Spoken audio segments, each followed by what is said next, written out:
हरियाणा की कांग्रेस की सियासत में पिछले 20 साल में गुलाबी गैंग का कब्जा रहा है। गुलाबी गैंग यानी वो 150-200 लोग जो भूपेंद्र हुड्डा और दीपेंद्र हुड्डा के साथ इर्द गिर्द हमेशा मंडराते रहते हैं।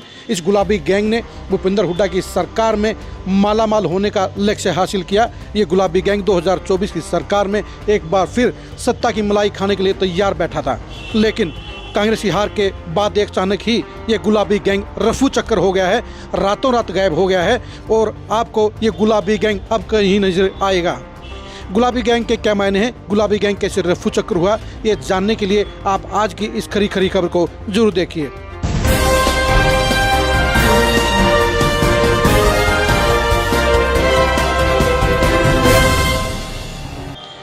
हुड्डा परिवार की पॉलिटिक्स में गुलाबी गैंग सबसे ज़्यादा मौज में रहा है, क्योंकि हुड्डा की सरकार 10 साल तक चली और 10 साल में वारे न्यारे करने में गुलाबी गैंग सबसे आगे रहा।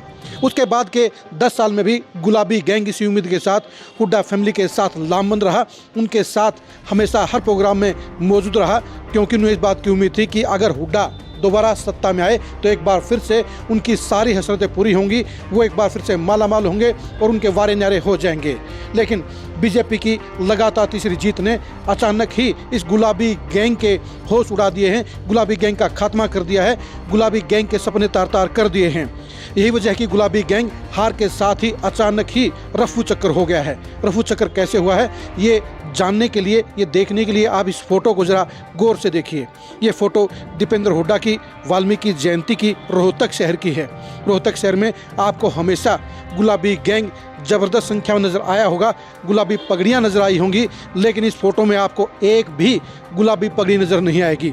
पिछले 20 साल में पहली बार ऐसा हुआ है जब भूपेंद्र हुड्डा या दीपेंद्र हुड्डा के किसी प्रोग्राम में एक भी गुलाबी पगड़ी नज़र नहीं आई है।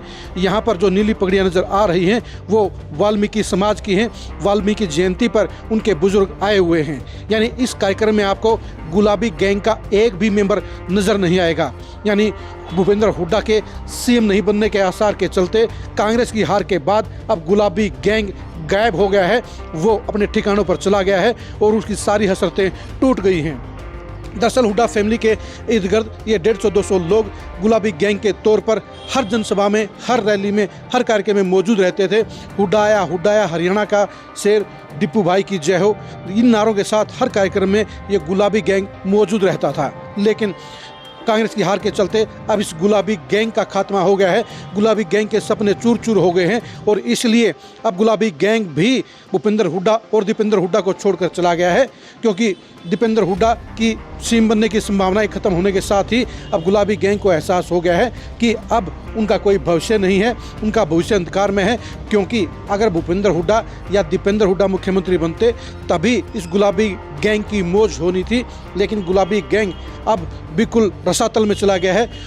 गुलाबी गैंग के सपनों का बंटाधार हो गया है। गुलाबी गैंग को इस बात का अब बखूबी एहसास हो गया है कि भूपेंद्र हुड्डा और दीपेंद्र हुड्डा के साथ रहने में कोई फ़ायदा नहीं है, क्योंकि अगर सरकार आती तभी उनकी मौज होती, तभी वो 50 करोड़, 100 करोड़, 1000 करोड़ कमाने का काम करते।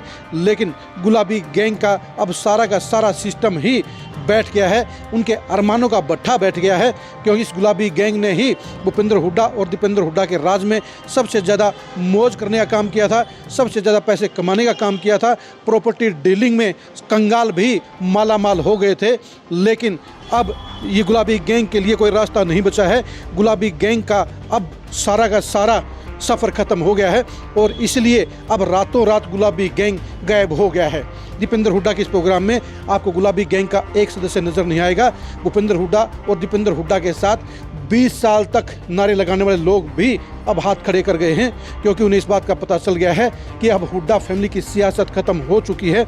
यही वजह है कि पिछले 20 साल में आपको भूपेंद्र हुड्डा और दीपेंद्र हुड्डा के सबसे कम कार्यक्रम भी पिछले 20 दिन में नजर आए होंगे। जी हाँ, पिछले 20 दिन में चुनाव की हार के बाद जहां भूपेंद्र हुड्डा ने एक भी सामाजिक या पॉलिटिकल कार्यक्रम में हिस्सा नहीं लिया है, सिर्फ विधायकों की 2 बैठकों के अलावा और एक दशहरे प्रोग्राम में ही भूपेंद्र हुड्डा नजर आए हैं। वहीं दीपेंद्र हुड्डा भी सिर्फ एक दशहरे के प्रोग्राम में, एक वीर शहीद की प्रतिमा के अनावरण पर और एक वाल्मीकि जयंती के प्रोग्राम में ही नजर आए हैं। लेकिन अगर आप तीनों ही प्रोग्रामों को देखेंगे तो दशहरे के प्रोग्रामों में भीड़ भूपेंद्र हुड्डा या दीपेंद्र हुड्डा के नाम की नहीं थी। कलानौर हल्के के खेड़ी 7 गांव में हुए शहीद की प्रतिमा के अनावरण कार्यक्रम में भी आपको सिर्फ आयोजक ही नजर आएंगे। वहाँ भी गुलाबी गैंग का एक भी मेंबर नजर नहीं आया, क्योंकि सब के सब भूपेंद्र हुड्डा और दीपेंद्र हुड्डा को छोड़ गए हैं, क्योंकि अब उन्हें भूपेंद्र हुड्डा और दीपेंद्र हुड्डा के साथ रहने में, दिखने में, नारे लगाने में कोई फ़ायदा नज़र नहीं आता है। यही वजह है कि गुलाबी गैंग ने भी भूपेंद्र हुड्डा और दीपेंद्र हुड्डा को सबसे पहले छोड़ने का काम किया है।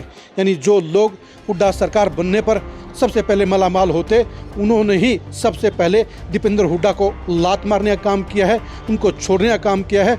और सच्चाई ये भी है कि गुलाबी गैंग के साथ साथ अब नॉर्मल कांग्रेस के कार्यकर्ताओं का भी भूपेंद्र हुड्डा और दीपेंद्र हुड्डा के साथ में लगाव खत्म हो गया है।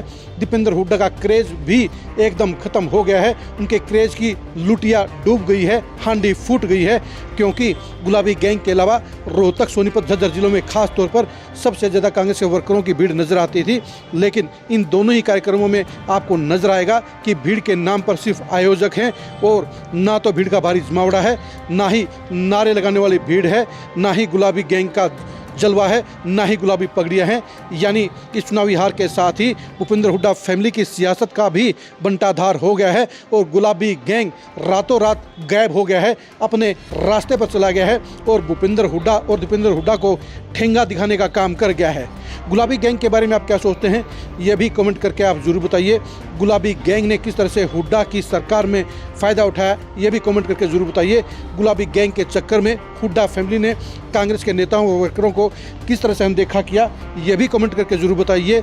गुलाबी गैंग के कारण भूपेंद्र हुड्डा, दीपेंद्र हुड्डा को क्या नुकसान हुआ, यह भी कमेंट करके जरूर बताइए।